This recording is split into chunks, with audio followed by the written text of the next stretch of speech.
বিসমিল্লাহির রহমানির রহিম। দেশ ও দেশের বাহির থেকে যে যেখান থেকে আমার ভিডিওটা দেখছেন সবাইকে জানাই আসসালামু আলাইকুম। আশা করি আল্লাহর রহমতে সকলে অনেক অনেক সুস্থ এবং অনেক অনেক ভালো আছে।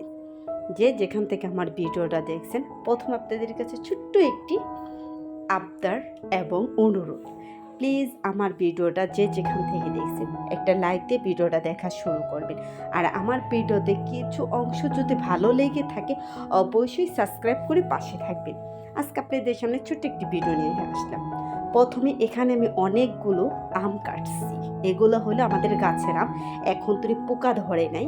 সে আমগুলো কাইটা আমি এখানে আচার দিব। আর এইভাবে আচার জুতে দেন, একটা আচার গলবেও না, অনেকে গইলা যায় না, আচার গলবেও না আর নষ্ট হইব না। আমি এখানে সিল্কা অথবা অন্য অন্য কোনো কিছুই দিই, ঘরোয়াভাবে এই আচারটা আমি বানাইছি। একবার আপনারা বাসায় বানান, আমি চ্যালেঞ্জ দিয়ে বলতে পারবি আচারটা নষ্ট হবে না। বাহিরে রেখে দিবেন এবং ফ্রিজে রেখে দিবেন, নষ্ট হবে না, আমি গ্যারান্টি দিয়ে বলতেছি। আর যদি আমার কাছ থেকে যদি কেউ আমের আচার অর্ডার দিতে চান অবশ্যই দিতে পারেন। কারণ যদি আপনারা অর্ডার দিতে চান অথবা আমার কাছ থেকে আচারটা খেয়ে বলতে পারেন তাহলে অবশ্যই আমি অর্ডার নিব। আমি ছোট্ট একটি বিজনেস আরম্ভ করতে চাইতেছি, কিন্তু শুরুটা কিভাবে করব সেটা এখন তো বলতে পারতাছি না। এখানে আমি আমগুলো কি করছি, লবণ মাখছি, মেখে তারপরে এগুলা দৌড় পাতিল আছে না, বড় বড় মাটির হাঁড়ি, ওই হাঁড়ির মধ্যে আমি এগুলা রাইখে রোদ্রে দিব, ঢেকে রোদ্রে দিব। রোদ্রে দেওয়ার কারণ হলো এটার ভিতরে যে টক পানিটা ছিল ওইটা মনে কর লবণে চিপড়ে টক পানিটা বের করে ফেলা। তারপর আমি কতক্ষণ পর পর যে এটা পানিটা টক পানিটা বের করে। আর এখানে আমি দুই রকম ভাবে আচারটা দিয়েছি, একটা হলো চুকলা সহ দিয়েছি আর একটা চুকলা ছিলে দিয়েছি, দুইভাবে দিয়েছি। ওগুলো আমি রোদ্রে প্লেট দিয়ে বসাই রেখেছি সারাদিন, আজকে রোদ্রে খানে। আর এই যে কতক্ষণ পর পর আমি কি করছি, আচার আমগুলো বাইর করে ঝাঁকড়ায় দিচ্ছি। ঝাঁকড়ায় দিলে কি আমগুলো তোমার হয়, মানে ওই যে দেখছেন পানিগুলো বের হয়েছে। আর এটা এমন একটা ঝাঁকেছে, এটা হয়ে গেছে নিজ। তারপর আমি ওরকম করে প্লেট উপর করে উপরে একটা বাটি দিয়ে রাখছি, সেটা আপনাদের সাথে আমি শেয়ার করলাম। আর আচার বানাতে কি কি রাখে, ও যেগুলো আপনাদের ঘরোয়া পদ্ধতি দেখে না, ওগুলো দিয়ে আমি আচার বানাচ্ছি। তারপর দেখি দই আসছে, মানে দই অনেক গরম। তখন আমি কি করলাম, আমি বলতেছি কি আয়ত্রে বলতেছি দই খাবো, বলে হ্যাঁ আম্মু খাবো। মানে দইগুলো না অত মজা না। এই দইগুলোতে আমি পরবর্তীতে দই বানাবো, সেই ভিডিও আপনাদের সামনে অবশ্যই দেখাবো। আমি ঘরে মানে জানি না আমি দৌড় এটা করবো নাকি আচার এটা করবো। আমার মনে হয় এর দুটোটাই আমি পারি, ভালোভাবে বানাইতে পারি। অবশ্যই মানে কেউ যদি খাওয়ার পরে বলবো না না এটা খারাপ হয়েছে, আমি যতটুকু ভাবতেছি, মানে জানি না আমার দর্শকরা কি ভাববে। আর এখানে অনেকগুলো ডাব পাড়া হয়েছে, তো যে ডাব এগুলা কি হয়েছে তার কাছে বিক্রি করা হয়েছে। বিক্রি করার পরে না সে পারছে পরে আমি বলতেছি কি তাহলে আমার কাছে এগুলো করে আমার এই দেন, দিবে না, আমি কিনে নিব। সে তার কাছ থেকে যে দামে বিক্রি করছে সে দামে কিনে নেবো, তাও দেবো না। আর এই হয়েছে কি আমাদের এখানে না ডাব পাড়ার জন্য মানুষ পাওয়া যায় না, এই কারণে আমি ডাব তেমন একটা খাইতে পারি না। কিন্তু আগে অনেক প্রচুর ডাব খাইছি আমি, আমাদের বাসায় আসলে আমি যে কোনো প্রতিদিন 2টা করে আমি ডাব খাইতাম, মানে আমাদের গাছ অনেকগুলো গাছ থেকে। তারপরে এসে আব্বাই 4টা ডাব অন্য একটা গাছ থেকে পাড়ায় রেখে দিছি। ওই যে বললাম না পাড়ার না মানে আপনার ভাইয়া বলতেছে তুমি ঢাকাতে ডাব কিনা খাও আর এখানে এত বড় বড় ডাবগুলো আব্বাই এভাবে বিক্রি। আমাকে পরবর্তীতে তার কাছে আমি বললাম, সে আমাকে দিবে না। সে বলে না, আমাদের কাছ থেকে পাইকারিতে 100 টাকা করে নিছে, সে এইগুলা পার পিস 150 টাকা করে 200 টাকা পর্যন্ত বিক্রি করবে। তারপরের দিন মেয়ে আবার সকাল ঘুমে থেকে উঠছে 10টার দিকে, এসে আমি মেয়ের আবার ডাব কাটিলাম, ওর একটা দিলাম, আমি একটা কাইটে খাইলাম। তাহলে বলতেছে আম্মু আমি শোর খাবো। আর মেয়ে কিন্তু আমার 3 পিস পরছে, আমার মেয়েও অনেক শখ, আমার 3 পিস পরছে। তারপরে ওর নানুর আজকে শাড়ি পরছে, ব্লাউজ পরছে নিচে পরে। তারপরে আমাদের এখানে চকের মতো ছিল, ওখানে আবার ছবি উঠেছে। আর এখানে মা পাটায় বুয়া ভাত রান্না করছে, ওটা ভিডিওটা নিয়ে নিই আমি। ওই ভুয়া ভাত পাটায় মাখছে, ওটা বলতেছে আমার আর মানে মেয়েকে ডাকতেছে আসো খাও। তারপরে আমি ওগুলা মানে খাই ওটা। তারপরে আমি রান্নায় চলে গেছি, কারণ মা অনেকদিন পর আসছে হজে থাইকা। আর বুয়াটা আমি ওরকমভাবে ভর্তা বানাইতে পারি না। তারপরে আমি এখানে ডাটা ভাজি করব।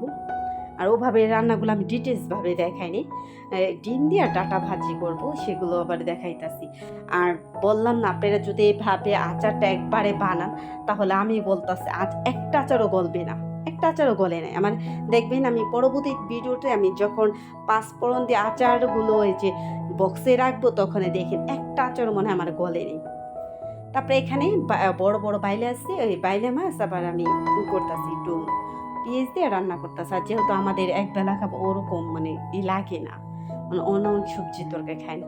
আর এখানে দেখেন তো ভাই বোনের ভালোবাসা, অতুলনীয় ভালোবাসা। আর আমার মেয়ে নিচে সরি, আমার মেয়ে কিন্তু ওই স্যান্ডেল পরছে, ওটা কিছু মনে করে না, আমাদের বাড়ির পাশে ওই দুষ্টামি করতেছে। আর নানুর শাড়ি পরছে, আমার মার অনেক একের শাড়ি, সেটা পরতেছে। আর ওই যে এটা হলো আমার ভাইস্তে, ওরে নিয়ে ওরই করতেছে। আমাকে দেখো ভাই বোনের ভালোবাসা, আমি এত লজ্জা পাইতেছি বলার বাইরে আমার ভাইস্তাটা না, অনেক আমি বলতেছি বাবা তুমি ভয় পাইতেছো, লজ্জা পাইতেছো। তারপরে এই যে ওর বান্ধবীরা তিনজনে, আমার ভাস্তি মেয়ে দুইটা ভাস্তি, তারপর ওরা অনেক শাড়ি পরে এখানে অনেক ছবি টবি উঠলো। আমি আবার একটু ভিডিও বন্দি করলাম ওদের। আমি আমি একটু ভিডিও নিই, অনেকে করতে না দেখাইতে করি না। তারপরে ওরা ভিডিও আমি একজনের শাড়ি বাস করে দিয়েছে, এমনভাবে পোস্ট নিচ্ছে। আমি তখন আবার একটু ছবি উঠে করছি, ভিডিও নিয়েছি। দেখে ভালো লাগলো। এই সময়টা কিন্তু আমরা অনেক কাটাইছি। আমিও শাড়ি পরতাম। তারপরে অনেকে জানি না জোলাপাতি, এই জিনিসটা আমার মেয়েকে আমি কিন্তু প্রতি মানে সপ্তাহে সপ্তাহে আমি জোলাপাতি করতাম। কে কে কে নামে জানি না করছে। আর এইটা না ডয়া, এটা আমরা বলি ডয়া। এই জিনিসটা আমি অনেক দিন পরে দেখছি। অনেক ছোটোবেলায় এই ফলটা খাইতাম, পাকলে মিষ্টি হইতো। এটা বলতেছে আমি এই ফলটা অনেক দিন পরে দেখছি। তারপর চকের মধ্যে সবাই মানে অনেকে বসে একটা বেঞ্চের মতন করছি। এখানে ওরা আম ভর্তা মেখে খেয়েছে এর আগে। ওখানে বান্ধবীরা কি গল্প আর হাসাহাসি, আপনাদের সামনে আবার ওটা সব শেষ করে চলে আসলাম। এই যে আম, এখন আমি আর হাতে ভাঙানো সরিষার তেল আম কিভাবে আমি কষা আচারটা বানাই ডিটেলসভাবে আপনাদের দেখাবো। তা আমি ভিডিওটা অনেক দ্রুত করছি, মানে স্পিডটা বাড়াই দিচ্ছি। কেউ যদি দেখতে চান আমি স্পিডটা স্লোভাবে আবার আপনাদের সামনে ওভাবে ডিটেলসভাবে ভিডিওটা দেওয়ার চেষ্টা করব। অনেকে বুঝতেও পারবে না, কারণ আমার ভিডিওটা দূরত্ব দেওয়ার কারণে। আর মা এগুলো সব কিছু বাইটে নিছি, মা বাটছে আজকে সারাদিন এগুলো বাটাবাটি কাজ করছি, যেহেতু আমাদের জুস মেশিনটা নষ্ট হয়ে গেছে। এই কারণে এগুলো বাইটে নিচ্ছি। আর আমি সরিষার তেল দিয়ে তারপরে এখানে গরম মশলা এগুলো দিয়ে দেখাতেছি। কথা বলবো না, আপনারা দেখতে থাকেন আমার ভিডিওটা। আর এখানে আদা রসুন আর জিরা একসাথে বাটছি।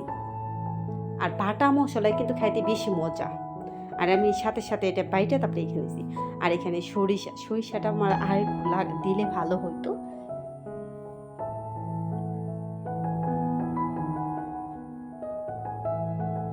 এগুলা দিয়ে আমি ভালোভাবে কষাইছি। কষানোর পরে আমি চিনি দিছি, প্রায় আমি 2 কিলো চিনি মতন ব্যবহার করছি, একটু বেশ কম হয়েছি, মানে আমি একটু চিনি রেখে দিছি।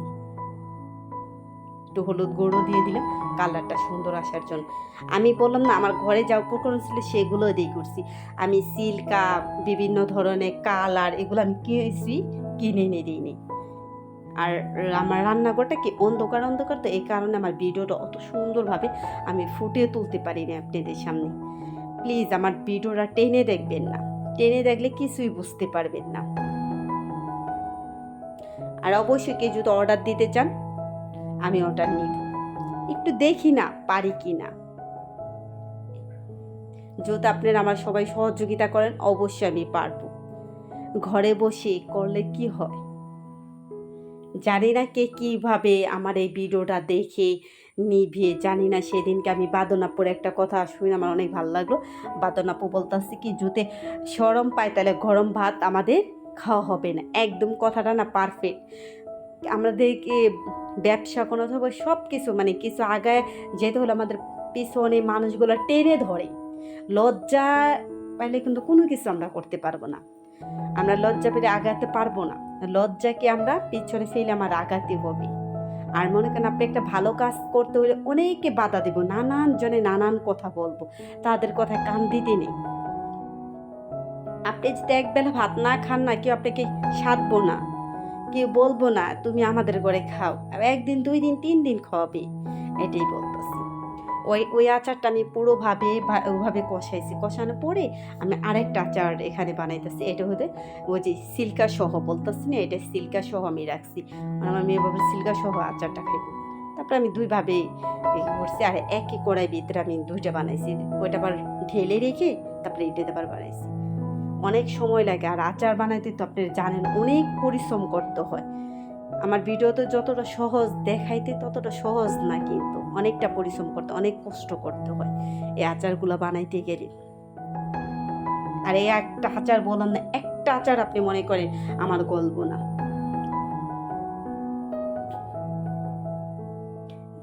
এটা কিন্তু তারপরের দিন আমি আবার গ্যাসের ভিতরে একটু পানি উঠছিল, গ্যাসের ভিতরে আবার দিয়ে দিয়েছিলাম, গ্যাসের ভিতরে হালকা জালে আবার নিচে দেখছেন একটা আচার কিন্তু আমার গলেনি।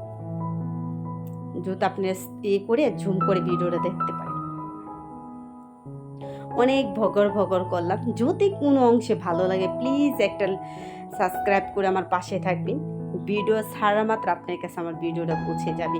জানি আমি অত সুন্দর করে ভিডিও করতে পারি না আপনাদের মন মতন করতে। আর এখানে আমার মা চুলা বানাইতেছে, এই চুলাটা মানে সিমেন্টের, সেই চুলা মা আবার করতেছে, নতুনভাবে কড়াই করতেছে। আমি আবার এক চুলায় রান্না করতাম, চুলা ভেঙে ফেলাইছি। আইসা আবার চুলায় কিনে আবার চুলা গড়াইতেছি।